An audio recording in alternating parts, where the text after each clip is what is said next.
کچھ عرصہ پہلے مجھے کام کے سلسلے میں اپنے شہر سے کافی دور دوسرے شہر جانا پڑا۔ جہاں جانا تھا اس کی مسافت ہمارے شہر سے 16 گھنٹے کی دوری پر تھی، یعنی وہاں جانے کے لیے ہمارے شہر سے 16 گھنٹے لگتے تھے۔ چنانچہ میں نے ریل گاڑی کو سفر کا ذریعہ بنایا، سوچا کہ ریل گاڑی سے میں وہاں پہنچ جاؤں گا۔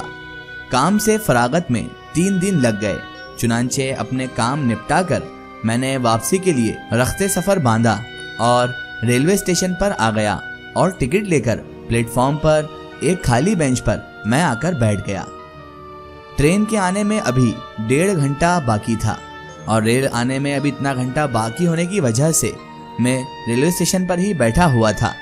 اسی آسنا میں ریلوے اسٹیشن کی مسجد سے مغرب کی اذان کی آواز بلند ہو گئی تو میں نے فوراً مسجد کا رخ کیا، کیونکہ نماز قضا کرنا بالکل بھی مجھے پسند نہیں تھا۔ میں ہر حال میں نماز کو ادا کرنے کی کوشش کرتا تھا۔ وضو کر کے باجماعت میں نے نماز ادا کر لی۔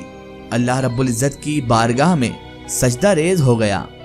سجدہ ریزی ہونے کے بعد تسبیحات، ذکر و اذکار اور اپنے مرشد سرکار کے بتائے ہوئے وظائف پورے کرنے کے بعد میں وہاں سے اٹھا، دوبارہ پلیٹ فارم پر آ کر بیٹھ گیا۔ میرا شروع سے ہی ایک معمول ہے، وہ یہ ہے کہ میں ہمیشہ گھر سے باہر جانے سے پہلے آیت الکرسی کی تلاوت کرتا ہوں اور پھر گھر سے باہر جانے کی دعا پڑھ کر ہی باہر نکلتا ہوں۔ یہ اس معمول کی برکت ہے کہ اللہ تبارک و تعالی نے مجھے ہمیشہ حادثات سے محفوظ رکھا ہے۔ اس پلیٹ فارم پر رش بہت زیادہ تھا، سورج غروب ہو چکا تھا۔ پلیٹ فارم پر ایک مریل سا بلب لگا ہوا تھا۔ مریل سا بلب اس لیے کہہ رہا ہوں کہ اس کی روشنی نہ کے برابر تھی، یعنی کہ اس کی روشنی ہونا یا نہ ہونا ایک جیسا تھا، اسی لیے اسے مریل بلب کا نام دیا ہے، جس سے روشنی تو نام کو بھی نہیں آ رہی تھی۔ جس کی برائے نام روشنی تھی، میری بائیں جانب 50-60 مرد اور زن پلیٹ فارم پر بیٹھے ہوئے تھے، جن کے لمبے لمبے قد تھے اور وہ سب چوگے پہنے ہوئے تھے، جن کی وجہ سے ان کے چہروں کے نئے نقش بالکل بھی واضح نظر نہیں آ رہے تھے۔ وہ آپس میں دھیمے لہجے میں باتیں کر رہے تھے۔ ان کی آوازیں مکھیوں کی بھنبھناہٹ سے مشابہ تھی، کیونکہ میں ان سے دور بیٹھا ہوا تھا اور وہ دھیرے آواز میں بات کر رہے تھے، اسی لیے مجھے مکھیوں کی بھنبھناہٹ جیسی آواز سنائی دے رہی تھی۔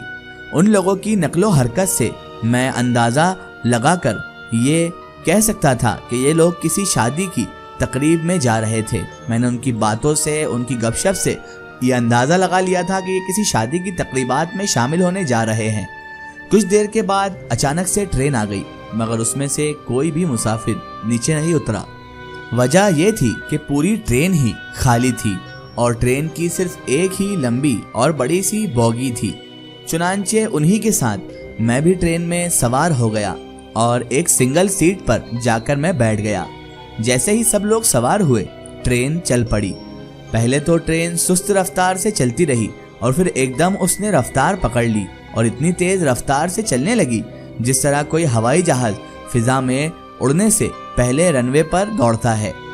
پھر دیکھتے ہی دیکھتے یوں محسوس ہوا جیسے ٹرین زمین سے اوپر کی طرف اٹھ رہی ہے اور چند لمحوں کے بعد ٹرین جہاز کی طرح فضا میں اڑنے لگی اور ٹرین کا ریلوے لائن پر چلنے کا شور بھی ختم ہو گیا تھا۔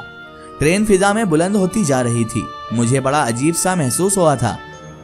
ایسا لگ رہا تھا مانو یہ سب میرے ساتھ کوئی سپنے کے مانند ہو رہا ہو۔ میں سوچ رہا تھا یہ کیا ماجرا ہے۔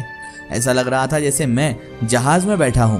مجھے کچھ خوف اور گھبراہٹ محسوس ہوئی تو میں نے درود شریف کا ورد شروع کر دیا اور اپنا دھیان ہٹانے کے لیے باہر دیکھنے لگا، مگر سوائے گھپ اندھیرے کے مجھے کچھ بھی نظر نہیں آ رہا تھا۔ حیرت کی بات یہ تھی کہ یہ ٹرین انتہائی تیز رفتاری سے چل رہی تھی، مگر کوئی شور نہ تھا اور نہ ہی بوگی کی کھڑکیوں سے تیز ہوا اندر آ رہی تھی۔ اور دوسری حیرانگی کی بات یہ تھی کہ ٹرین میں سوار تمام افراد مجھے یکسر نظر انداز کیے ہوئے تھے، مطلب ان کے نظر میں ہوں یا نہ ہوں ایک برابر تھا۔